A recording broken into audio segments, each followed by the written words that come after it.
Hello. Welcome to Cognitive Rampage podcast. Hope you're taking care of you.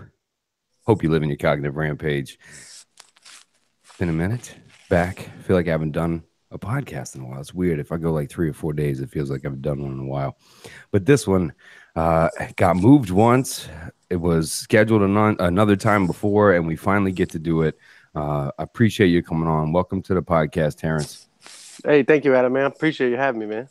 Yeah, of course, man. You've been active as hell in the Tribe of Change and sharing your thoughts and social commentary. I love how you explain it. But, you know, the T-shirts, too, I love. You're wearing one of them now, too, man. They caught me, man. Yeah, man. I'm just trying to put stuff out there, man, and make people just put it in their face and make them think about it. It affects everybody from, this culture, it goes back to Jacques Fresco and everything. It's just culture. Yeah, I mean the enjoy chemicals is right up the cognitive rampage alley because that's what we're drinking, that's what we're doing, man. But before we go, I'll scroll off or something will happen. We'll talk about other things. Introduce yourself, if you will, to the guests. I don't know much about you either, so I know what you share and what you post. So kind of walk me into the life of Terence, man. Take me where'd you come from? You were born, so I got to do this. Yeah, man. It's actually fairly easy for me to articulate this to you because I just finished Jordan Peterson's life authoring, and you kind of talk about your childhood growing up and anyways. But so I was born in 1982, New Rochelle, New York. I was a little dude, man. I popped out a little early, months early, 2 pounds 3 ounces, man. Oh wow, a little premature. So a little trauma to begin with as soon as you're walking into the planet, huh? Yeah, man, which I just tapped into doing some FP releases on my trap a couple of weeks ago. Pretty wild. But yeah, man, started little dude fighting right off the gun, and it's something I always kind of just brushed under the rug. But current new things came to light with that I do have mad trauma from being under these crazy lights and all these machines beeping, But it was hot in there. Had to get out. Fought my way out, and my mom moved us down. My real father, who passed when I was young, he battled the demons and didn't win. His was alcohol, and my mom moved us down to Florida when I was 2, and lucky to have a stepfather who was a cop for 28 years. So out at the airport here in Fort Myers, so was able to have that and a stable family growing up, man. Mom and dad. Mom's a preschool teacher. Dad was a cop, so very lucky in that respects. But typical little kid stuff. I was skinny little kid. Got picked on here or there. Into high school, started rolling with like a good little crew of mine, but they were troublemakers, and that led to a lot of dumb stuff. But they say you can't be old and wise if you weren't young and dumb. So I think we got some good shots. Yeah, well, I'm either a dumb motherfucker or I'm still waiting on my wisdom from all right. the shit. Yeah, I don't know which one. Man. Yeah, man. But so I hear some good spin though, man. I hear jumping past losing, really, if you will, your real father, man. That hits home for me, man. I worry about those things, because my adopted daughter and what she had to go through, kind of basically unattaching, or he unattached her, really, and letting that go, but then allowing me to be the dad, being the adopted father. I worry that sometimes that's going to come back to haunt her and her mental health. I mean, yeah, I guess you never really know. I mean, but I think that's one of the most selfless things you can do as a man is to take on a child that's not yours. I mean, that's doesn't get more stepping up to the plate than that, So yeah, I was hooked, man. But yeah, I get it why people do it. I've heard the comment once before that adopted parents, if you will, choose to love. It's like that they don't have to. Is that we choose to, and it's kind of a different love. And I would say it's different. I I have a lot of people that talk to me. Hey, Adam, which is kind of fucked up too when I think about it. A friend of mine will be like, "Hey, look, it's just different when you have your own. It's you can adopt one and raise it like it's your own forever. But it's just not the same." And I I don't know where you at with it, because I don't know what to say. I'm kind of like, well, I guess it's not the same because it's not the same technically, but I guess there's different feelings. Sure, you know. I mean, So I get. I mean, I guess there's obviously some sort of biological thread that makes it different. But what does that mean? Anybody can. You need licenses for fishing, for Christ's sake. But anybody can have your kid all willy nilly, and that doesn't always work out. So it takes a. well, yeah, It that's takes kind of my a. argument with him, Terrence, is like, look, there's dads and moms that run out that are the biological moms and dads. There's no Exactly. attachment So, there. so what They does that mean exactly? right, they're deuces. So it's just not the same, Adam. When you have your own one day, as they like to tell me. I'm like, what? You're gonna call me when your daughter turns 15. My daughter just turned 18, so I'm like, you're gonna call me when they're in their teens. I'm like, now you need advice, huh? Now that my daughter's already teenaged and grown, and your cute little 2-year-old is now turned to makeup. Right. Yeah. I mean, I guess there's a little truth on both sides, but it all goes down to your actions, and so. I mean, there's probably a little truth as far as the biological thread, but if you're not in it to win it, then what does it matter where it comes from? For sure, man. Now, so what I was getting is you kind of is in strength, skip by the fact, your dad was an alcoholic for the beginning part of your life, and your mom being strong enough to move out of that and walk away from that. That's very difficult to do. My mother was in a tough relationship like that, so I know how hard that is. And so she walks away, goes down, comes to Fort Myers, and provides a cool life. What I know about Fort Myers that you may not say. Is I know Fort Myers became kind of a hub on the addiction trail. A lot of people used up and down through Fort Myers that I would see in certain recovery centers in Naples and in the West. Yeah, well, go ahead. Sorry. No, and so I kind of the environment. So when you say, raised in Fort Myers in an area, I also kind of get the environment that you're raised around, kind of from an inside. So I was kind of making that clear to you. Oh, yeah, for sure. I mean, well, you were down in Naples at the Willow. I mean, you saw the pill mill. 75 was the pill mill right up to Ohio, Michigan, and these doctors. I was a little before. My troubles with that were back in high school with nothing like opioids, but just being dumb and mild drug use and stuff like that. But I kind of missed the boat on that. But very lucky to live in a good area in South Fort Myers, nice little neighborhood. My best friend's parents still to this day live 10 houses down the street, and so I was in a good area. But I know many people were not that lucky, and I'm right down the road from an area they call Harlem Heights, and that's just a little strip of all sorts of demons running amok and that sort of thing, Yeah, for sure. But I dig Fort Myers. That my I don't know what specifically where my mom lives, but she lives on the West Coast over there, and some of the most beautiful beaches. I do like going over there. I have some life-changing experiences, man, over there on some of those white sandy beaches.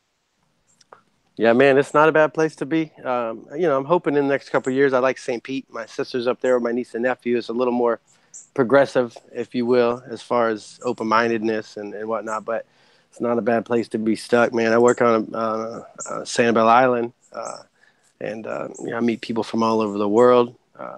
In fact, I just took a trip in October and was able to stay with friends that I met on Sanibel in Germany, and it's just really cool how it shook out. So. Oh, that's cool, man.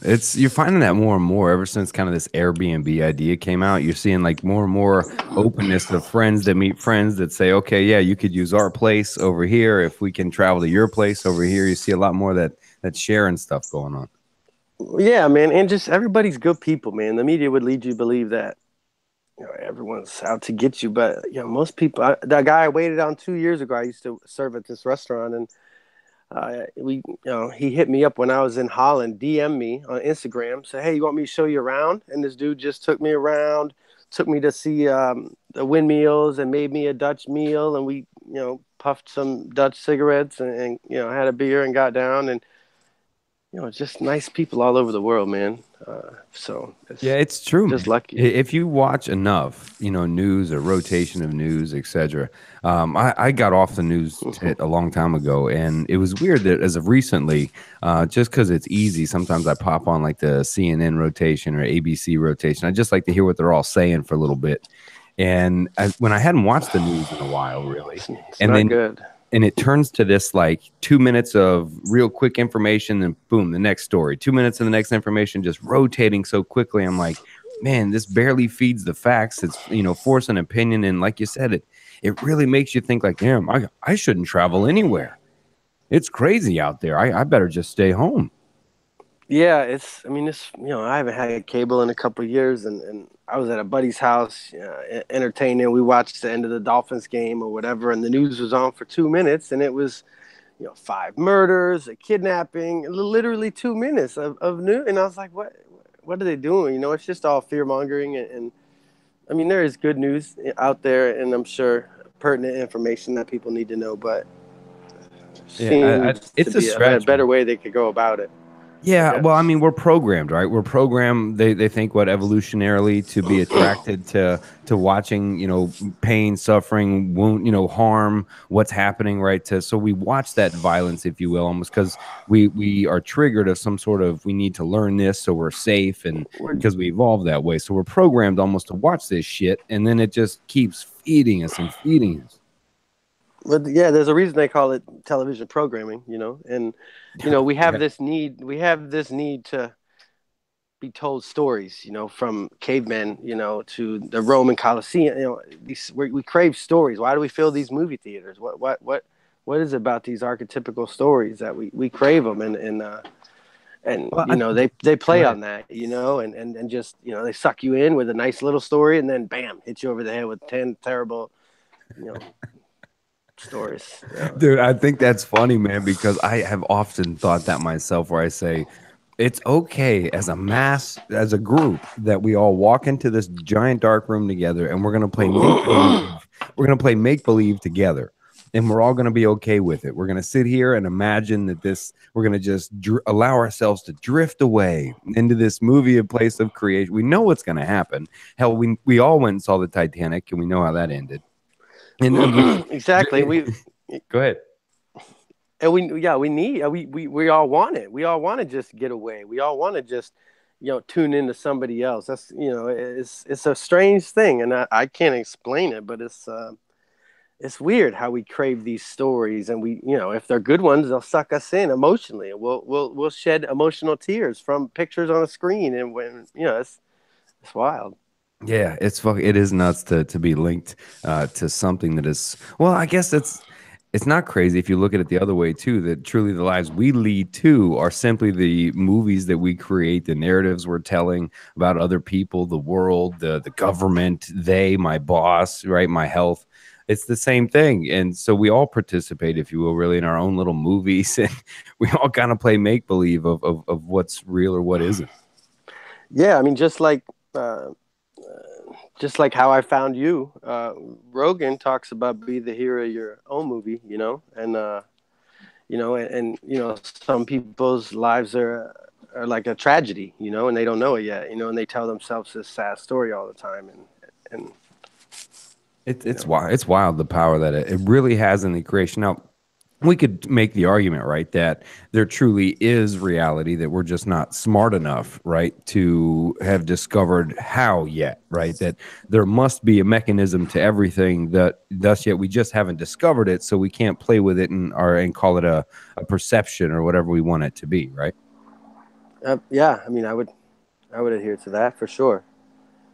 I mean, for the longest time, in my early 20s, I was living a whole different life of not searching for knowledge or seeking, but running away from who I knew I could be, with the alcohol and chasing women and all this. And it wasn't the life I wanted to lead, but, some people never get out of it, and I'm not saying I'm somewhere, I'm in a better place now, but, it's all about how you shape it, and who knows? I mean, we're spinning on a spaceship in infinity, with no roof. So Yeah, you got me.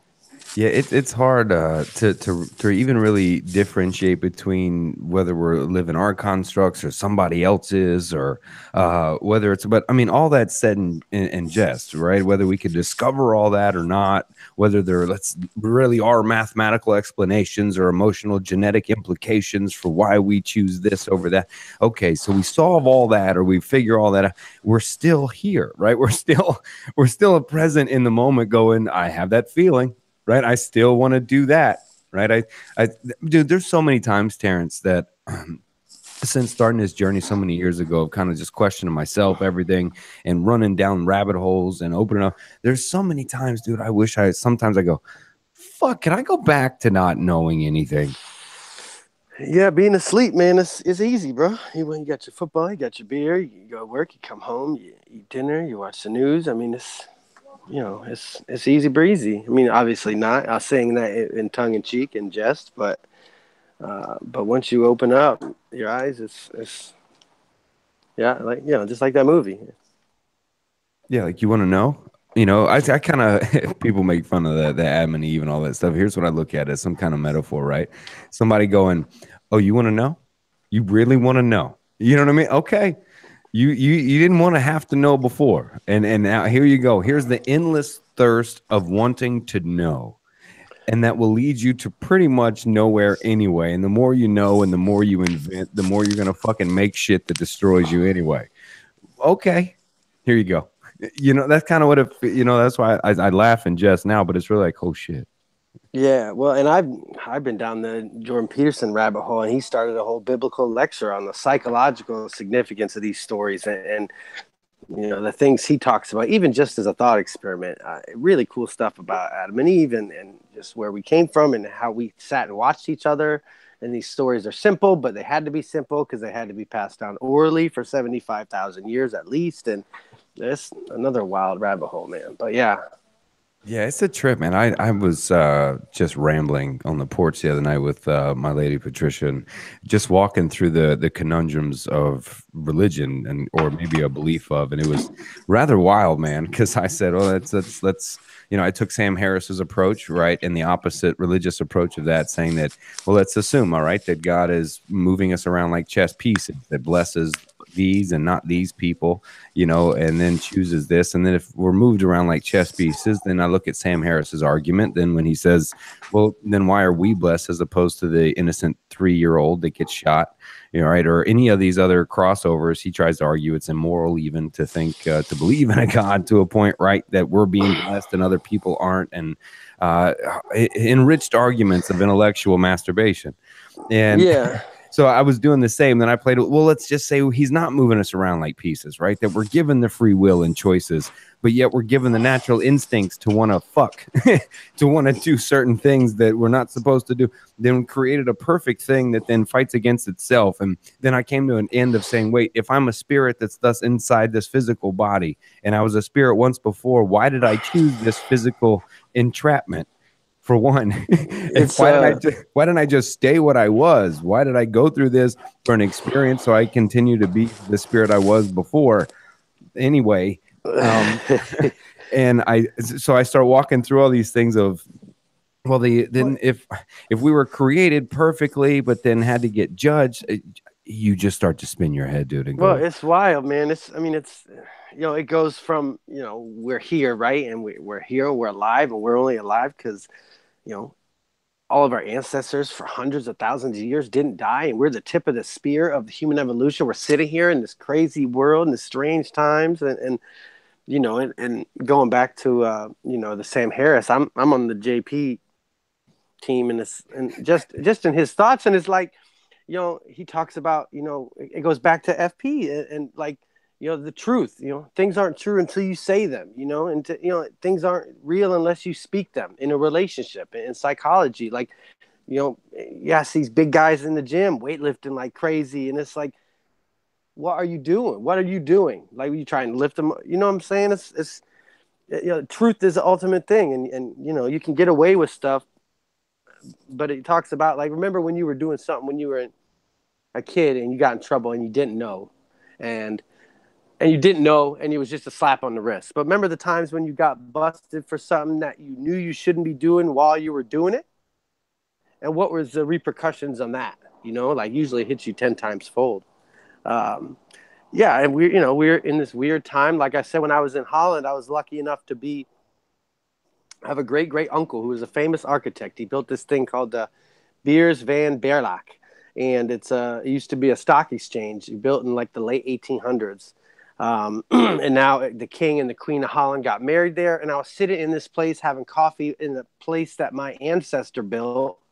3 people removed from me on the other side of the world, and this guy built a physical thing, and I was sitting in it, and the waiter's uh, apron had my last name on it, and it was just the strangest thing to be like, that's right, there were others before me, and there'll be others after me. God willing, we don't knock it all out here in my lifetime, and it's just it's weird. Like, where do our thoughts come from? Are they our thoughts? I mean, you sit down. He talks about you sit down to study, but that's not what happens. Your brain starts creating all sorts of avenues, and it's wild, man. It's wild.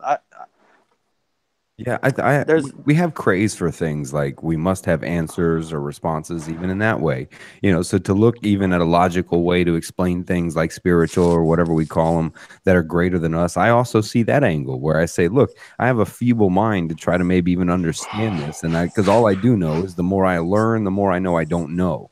So if that is tenfold over, and the more I learn, the more and more I don't know, well, then that's telling me the more I learn about something, the more and further I get away from something I can't even understand. And, so are we okay with really going, I don't fucking know. And I'm okay with it. I just kind of feel a vibration, right? Or I think a vibration or so. Are we okay with just that? That's why sometimes, brother, I wish I could just go, you know what? Fuck, I unknow. I unfucking know. And let me just go back. Yeah, man. There's a lot. It's wild, man. But I mean, in the same breath as we say this, and it's so overwhelming to be aware of all these things. Now that I've been down this rabbit hole of my FP and mitochondrial health, catching sunrises every day, and grounding, and how Wi-Fi and blue light are terrible, and all this, it can be exhausting, man. But there's people like ourselves and people out there, instead of a disease like you would want to say that the news is, there's people behind the scenes trying to create an ease.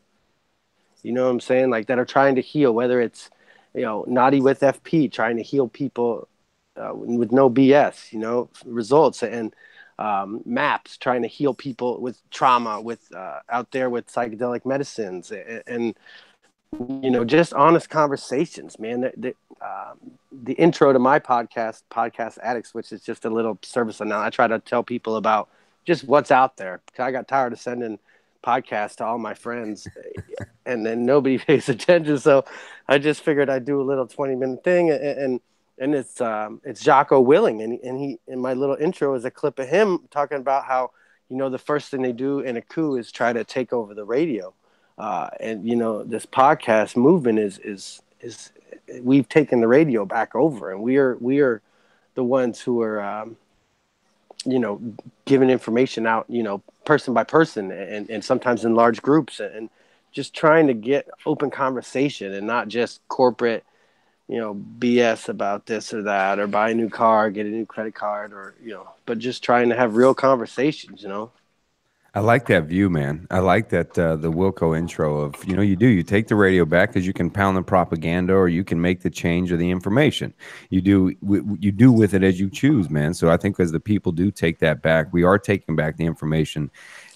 Although you do start to see where right behind where we start to find this is marketing, promotions, sponsoring, branding, adding, brand. Hell, people nowadays just live a brand, really. It's just like, this is my name. I have to create a logo for who I am, buy my domain, and create a fucking brand, so we kind of live by those branding ideas, Yeah, and I did it ironically and not intentionally. I have my little t-shirt company is called the Terry Cloth, and I thought it was a cool little name because it's a piece of me, I do. but I hate I hate branding. I hate, the idea of a life coach or people, because nobody wants to listen to anybody anyway. So, the only thing you can do is, whether my goal is through art or t-shirts or podcasts, just try to lead people to the information. If they want to bite on it and go down the rabbit hole and check it out, that's cool. But, when when you were in your 20s, someone's like, hey, you shouldn't be drinking so much. It's not good for you. You'd be like, fuck you. Like, nobody wants to listen. You tell people, hey, you keep doing, bench press all day, you're going to blow out your shoulder at 50. What was the FP just put a thing on where they showed the guy who had like the most deadlift record for deadlift, clean and jerk or whatever. He's sitting in a wheelchair. So, that's what it takes. Like, nobody wants to listen. Some people are open to listen, and, that's when my kind of road to this kind of started where I had a business I was running. My heart wasn't in it. I just broke up with my girl, and I was like, man, I'm not where I want to be. And I listened to a Dr. Rhonda Patrick podcast about intermittent fasting, and I started doing it, and just the discipline of it and the clean head I had. And I was like, maybe if I can control what I eat and when I eat, then I can better control the path of my life. And through that, and I took Aubrey Marcus Go For Your Win course and had this amazing community of people that I met, and went to Austin and met him and Dr. Engel, and all. It was really cool.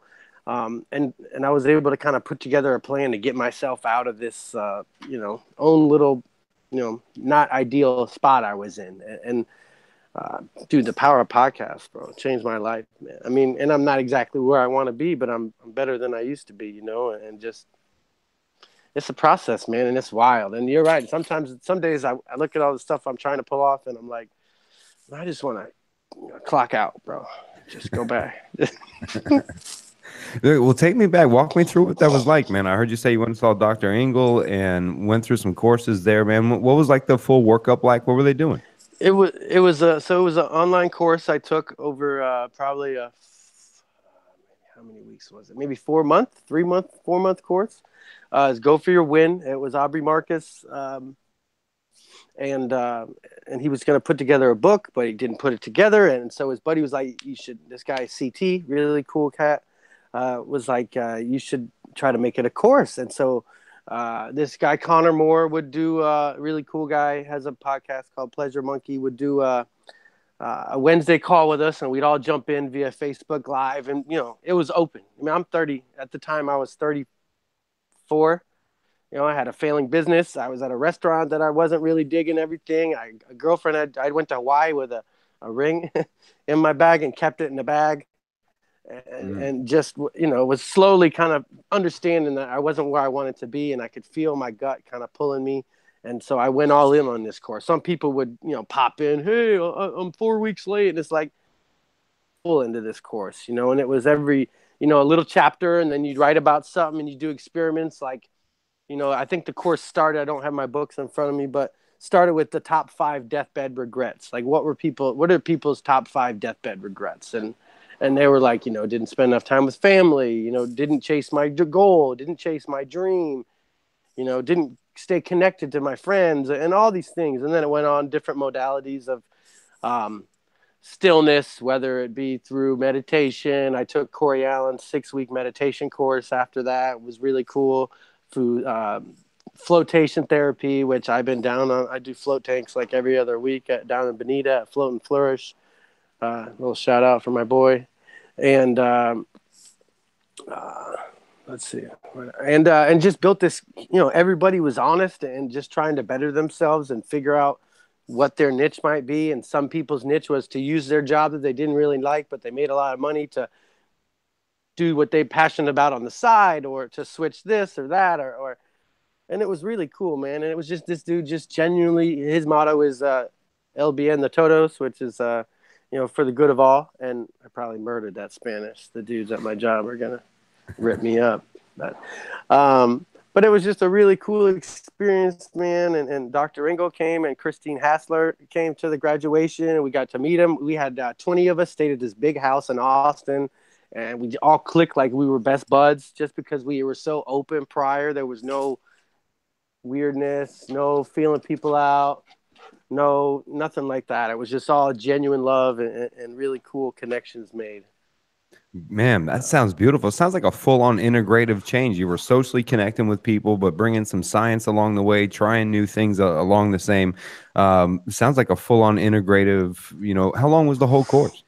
I want to say it started in September and it ended in February was when we went. So yeah, close to I think 4 months, 3 months, something like that. Yeah, that's some dedication, man. And it looks like it really spawned something for you, though, man. Like it really either grasped on tighter to what you were believed in, or what Yeah, did it well, really do for you at the end. Bring it to me at it the end. What did it really provide? it kind of brought me to basically quit dragging my feet, see my vision, write out my vision. Same with that Jordan Peterson life authoring. I did a mini version of that, and it was like write about a life you could have if everything you wanted were to occur. If you could set yourself up. And I saw this little flash of this vision, and one of the things was just a small thing was me to get a website up. And so right after February, I happened to link up with a buddy's girlfriend who does web design. Shout out to Haley Nichols, and she put my website up. And a week prior to that, I did a podcast shirt with 4 of my favorite podcast dudes. It was Marcus, Rogan, Tate Fletcher, and Duncan Trussell. And dude, on my birthday, the first day my website existed, Tate Fletcher sends me a shout out on Instagram wearing my shirt. And I sold like 5-10 of these shirts with his and Rogan's name. And it was just like unreal, man. And it starts with a seed, man. And it was just really cool. But basically it's all just trying to, formulate my vision, grab a few people with me along the way, people that want to try to better themselves and share this information. Cause we all see, even my shirt is in jest, but we got family members who deal with, diabetes or, your parents. And as Dr. Rhonda Patrick says, it's a brain gut connection. Once you eat one cookie, there's a reason you eat like 10 more. And it's, these are, I don't know how to word it, but just trying to get knowledge out there to help people lead a better, hopefully pain-free, hopefully more enjoyable existence, and lead them to some things that might help them out in their struggle. Because like JP says, man, everybody's suffering, bro. Life's suffering. You don't have to scratch too far to find a terrible story that someone's had in their life, So anything you can do to try to better it, that's what I'm for, man. If you woke up tomorrow and a miracle had happened, what will have happened? Can you repeat the question? If you woke up tomorrow and a miracle had happened overnight, what would have happened? I don't really know, man. I guess would be, what does that term entail? I guess it would be like, I just continue on my path, man. If I could get out of this restaurant I'm in, would be dope. But baby steps. This would be a magic wish, basically. You wake up, a wish, okay, a global wish, a interpersonal, anything. You wake up in the morning and a wish had been granted or a miracle had happened, and that would have been. I woke up and actually Patricia asked me that last night, and I said, "Yeah, what was your answer?" I think I said, I woke up tomorrow and people had the inability to hate. And then I that was quick. And then I played it off. I said, shit, if you had inability to hate, but you still had weird drives to murder or rape or do things, but then people couldn't hate you. I thought, fuck, maybe that would be a good emotion that you actually need. Cause maybe I hate doing something. Right. So I said, fuck, man, that's probably a bad answer too, man. It's a difficult answer. Selfishly for me, it would just, I guess would be I don't know. I guess it would just be for people to kind of see what's going on and just wake people up a little bit. It's such a drawn out term and it's so played out, and I hate to say it, but just people could be more open, I guess. Be more open to new ideas that might help them out, I guess. Yeah. Selfishly, my answer would be a little more capital so I could manifest a few more of my projects and dreams, but really, I guess it would be just have people be more open and yeah, just, people not be, just not be so closed off. I know everything. Oh, it's like, bitch, you never been here before. Well, nobody knows. That's my line. I love that shit too, dog. Nobody knows. You don't fucking know. That we can walk down all the mumbo jumbo of words that we choose all you want to, in the end, yeah, you don't know. You don't fucking No, know. nobody knows. I mean, a few people more, a little more than others, but it's like nobody really knows what's up, what we're doing. A few people in the past have tried to explain what's going on. We usually kill them, Well, but but even then, though, right? You're like, how many people though do we just make shit up just because? Like, I often wondered. I used to wonder as a kid if you could take a baby and put them on an island, away from everybody, and somehow it could survive, right, and grow itself and lived. What would be there? Would there still be the idea, or would we need, would the baby or would young adult, whatever, create the idea there must be a God or there has to be a creator? Would that be embedded in them, right? How much of the genetics of the people that dropped off the child there? I used to often wonder how much that would actually, be involved or be in a human, right? How much would be there to do something like that or believe something like that. And looks hey, like it. can you repeat that question? I'm sorry, I got a call and it cut you out for a second. No worries, Terrence. I was just chatting that I often wondered as a kid that if we could take a baby and somehow it could survive and feed itself without, help, and it grew up, would the baby still have thoughts of, a greater creator, right, or a being? How much of the genetic role would have a play? What thoughts or instincts would be there, or beliefs? Would we create it anyway, right? Because we have this incessant need to know. And if we don't fucking know, we come up with things like theories or hypothesis, or we tell stories or myths about, Well, what it could be. we need to know because we're creatures that need an aim. I mean, that goes back from our genetics of hunting, I believe. Is we need an aim. We need something to aim for. We're not good if we're not aiming for something. You know what I mean? We're searching. For me, I've been on the warpath for the last 3 years, just seeking. Just searching for from my boys into my boy 8-9 years ago put me on the Jacques Fresco, and we were and he's in sustainability and fruit forests and stuff like that. And we were supposed to go to the Venus Project, and I heard he passed, and we drug our feet for 6 months, and man, that was a bummer, man. But it's I don't know. I mean, we all, like he says, we're all victims of culture. I mean, so if there's no culture, that changes, everything. I guess. I mean, if But you know, without then if I'm it, my answer to that sometimes is, well, if it's not this culture, wouldn't we thus then create a culture anyway? It would be something that we would create.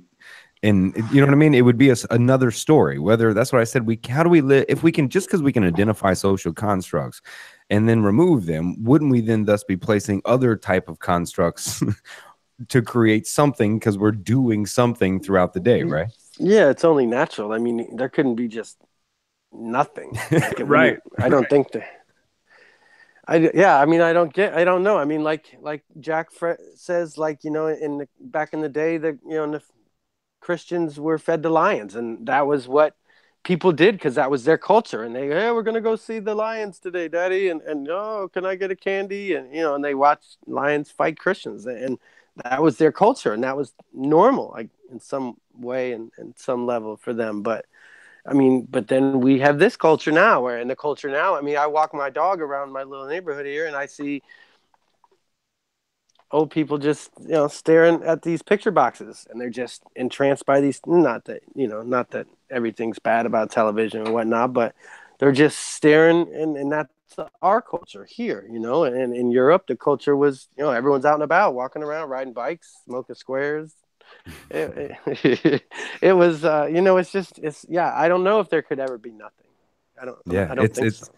right. So it's easy, right, to point out social constructs, like I often do, is point them out as social constructs influencing us. But then I'm like, all right, well, if not those, then what? What do you replace them with? I mean, Factual based scientific things that are provable by, well, we have to question science forever because, well, physics would say it could be here, but also there. So if we stop questioning and we make rules based on science that's continually changing that we question, then the rules must change in question. yeah, man, quantum that quantum world that'll make your head spin, bro. That's Yeah. something can be at one place here and there and exist in the same time here and somewhere else and Yeah, bro. you brought up a statement when you were saying, about, finding financing, funding, whatever to achieve dreams, goals, right? Make them come true, whatever those are for anybody.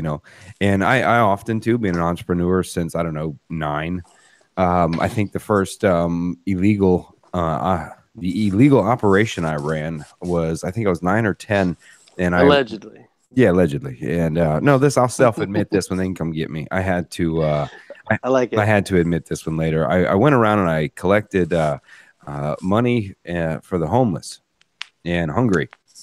And well, then I went to the corner store and bought all the candy I could with all that money. And yeah, so being an entrepreneur for so long, in a way, and trying to manifest certain things, I often would find myself going, once I get the company to this point, or once I open this next club, or once I have this thing, I would find myself there a lot. And then I realized, let's say, like, I started thinking about it too when you brought it up about, the deathbed questions. I said, okay, think about it. Go ahead, Adam. Fund everything in your head. You funded everything. You've achieved every creative dream or avenue. Okay, now what?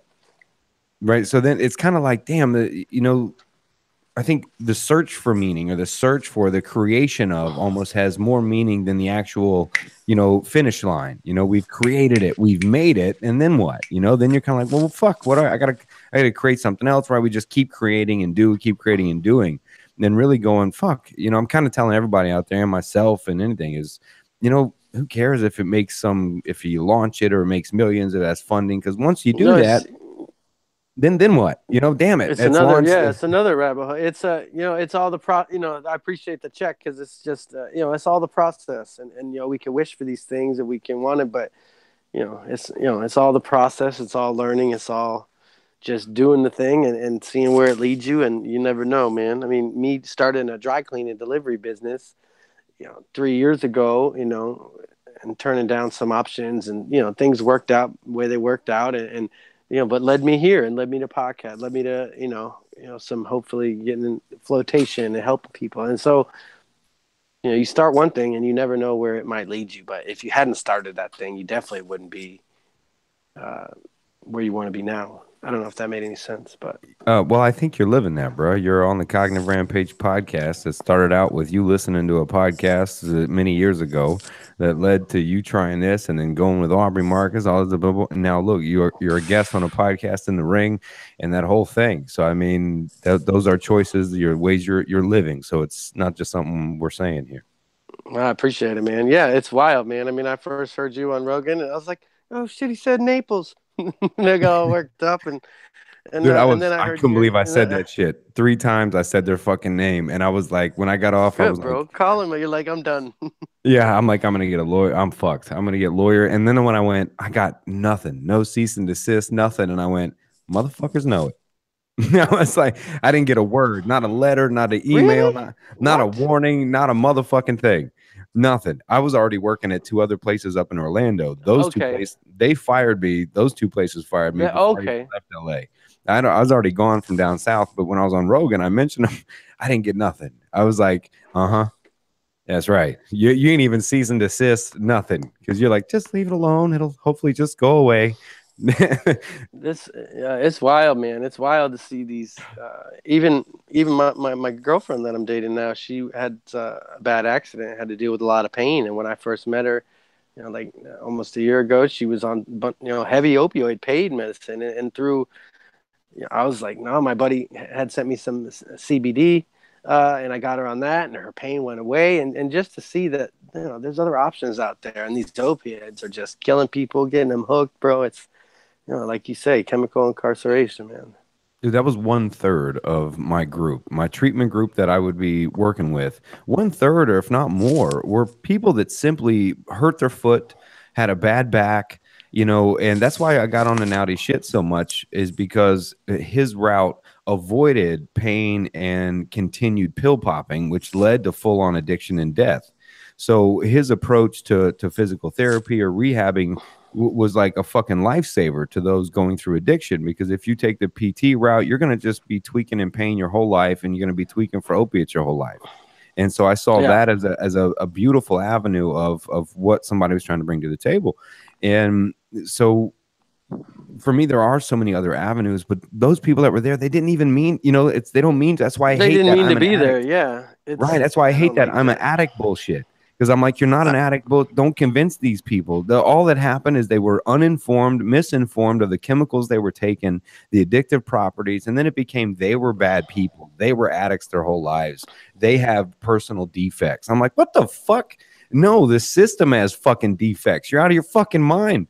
They didn't tell you they're handing you one of the most powerful prescription medications on the planet that are going to addict you right now. Bro, So, what did they just approve? 10-year-olds for opioids. They got fentanyl patches. Dude, it's a whole rabbit hole, bro. And I went until I was at the hospital, and my girl bumped her head, and we were in there talking to the dude, and I was like, oh no, no more pain meds. She's on CBD, and the nurse was like, what's CBD? And it's like, Jesus.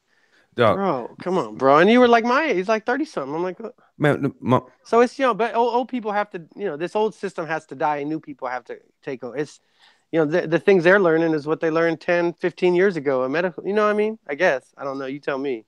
well, it's the way of the world. It's what we now look. I don't want to demonize the drugs either, because that's the approach I don't want to take. No, they can help. Yeah, they help certain people that have chronic diagnoses that they can't do anything about unless it's, biomechanics can do a lot. Sometimes nerve damage is way beyond repair.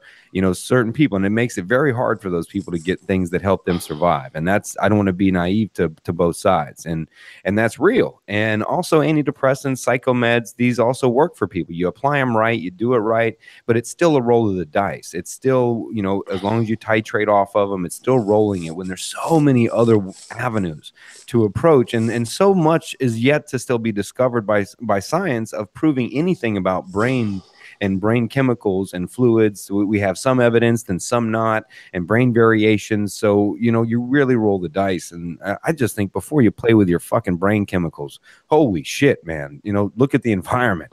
Look at that first. Look at the people around you. Look at what you're doing. Look at what you believe. Look at the story you're telling. For the love of God, at least get your baselines or see what your levels are, certain things. Check shit. I mean, do that first before you take a pill that may make you honestly want to fucking kill yourself. Yeah, man, it's wild. It's hard to, like I said, it's hard to teach old dogs new tricks too, man. It's hard to get these, some of these, precious old timers in my life to be open to this. But sometimes you get lucky. But yeah, it's all about, you got to be your own advocate. You got to do your own research. You got to check stuff out on your own. You can't just trust that these guys have your best wishes involved. Just hopefully they do, and I'm sure in most cases they do. But sometimes they're busy as can be. A lot of these guys in the hospital are on, 80-hour shifts a week, and just wild stories like that. It's like, so you're telling me that all the people in here are lack of sleep, and the only other doctor has been here 2 years, and all the people that are trying to be real doctors leave and do their own practice, and it's like, wait, that's how this works? Like, what? So it's, you gotta be your own advocate, man. That's what I found. Dude, I appreciate you pointing that out, because the doctors take shit and the nurses, everybody's taking a lot of shit, and they're getting fucked in the system just as hard. I mean, the insurance companies got them bent over. I mean, and they do get sued, and they have what's called a duty to treat. So if you go into ERs and things like that and you're asking for pain meds, they have somewhat of a duty to treat that they can be sued for. So they're almost forced sometimes to give the people the pills that they're looking for. And so everybody has got the screws to them on each end of this system, man. And so everyone, that's why, and I'm going to be, well, I say everyone, I don't know how irrational that is, but if you got a lot of money, if you got dough, you're not getting fucked by this system. There's a reason the rich seem to live a lot longer. You know what I mean? It's why these guys are 193 years old. It's not because they're reptilian aliens from other fucking planets. It's because they got money to keep their asses alive for a long time. Yeah, I'm a sucker. I used to be a sucker for a good conspiracy theory, but I could never get on the lizard train, bro. Hey, man, I appreciate you coming on, Terence, and chatting, man. And why aren't you doing your own podcast? I know you're sharing other podcasts, but yeah, you should man, do your own. I'm working on it, man. I'm working on it. Baby steps, man. Just trying to learn the logistics, and it's just kind of a barrier to entry as far as programs and this and that, but it's on the list, man. So hopefully next couple months I'll get one out there. I got a handful of people that I'd love to have as far as just conversations, and just it's all in due time, man. I'm working on it. So Well, I appreciate it. when you're really when you want to do it, we take you on. We're kind of picky, you know. We choose some clients, but when you're ready, Patricia, myself, and Steve, we produce a lot of podcasts on the side, kind of behind the curtains for some shows that are out there and developing them. We focus a lot on businesses, man. But with somebody got your talent, you have a business with your terry cloth T-shirts, which I think is cool. For me, the terry cloth, I flash back. It's weird. It's an odd thing, but my dad was rather intense when it came to work or working out or being intense in the home, and he forever had terry cloths everywhere. And they were either thrown at me, whipped with the little thing by my brother. They were wrapped around my whole life, man. So I was kind of like, I like the Well, I hope there's no trauma with that, man. I hope it's all love. I won't whip it at you or nothing. I'll mail it nice, pack it up for you. No, I love it, man. I really do, man. So I appreciate it. So if you do, you know, if you want to, you know, you need some information, I'll help you Yeah, too along the yeah, I way if you need appreciate it, some. man. I actually have an appointment at like 2:30 to go work with a audio visual guy here in Fort Myers to help me kind of work on getting some things rolling. Good, man. But I really appreciate that, man. Thank you very much for having me on, bro. What an honor. I mean, I can't believe you reached out, and so I'm very grateful, man. Thank you. No, man, honors us, brother. You're the one sharing what you experience, your knowledge, your philosophies, man, and it's kind enough for you to honor us with your experience and your perception, man. So I appreciate you coming on, Terrence, and thanks for being active in the tribe, man, and you know, helping others and being patient and humble with others as you bring them some information. You know what I mean? Hey, man, just try, man. Don't you? Oh, sorry, my dog's bust up a scab. Yeah, man. Hey, I appreciate it, man. I'm just trying to do what I can, man. Try to change a little bit and try to help everybody out. So I appreciate it, brother. Yeah. Well, hey, you know what? Why don't you do a Tribe of Change podcast, man? That's why we put it there. So, I mean, it's on iTunes, it's on everything. So, I mean, you're a Tribe of Change member on Facebook. So, I mean, just email Steve. You got his email. You guys exchanged before you came on the show. Just say, hey, I want to set up a podcast on the Tribe of Change, and he'll get you all set up to go. Hey, man, I really appreciate it. I was actually real nervous this morning, getting what's gonna happen, what we're talking about. So I would definitely be down to do that, man. I really appreciate it, man. Thank you. Please do it, man. All right, brother. Take it easy, man. All right, much love. Thank you, man. Peace. Love you.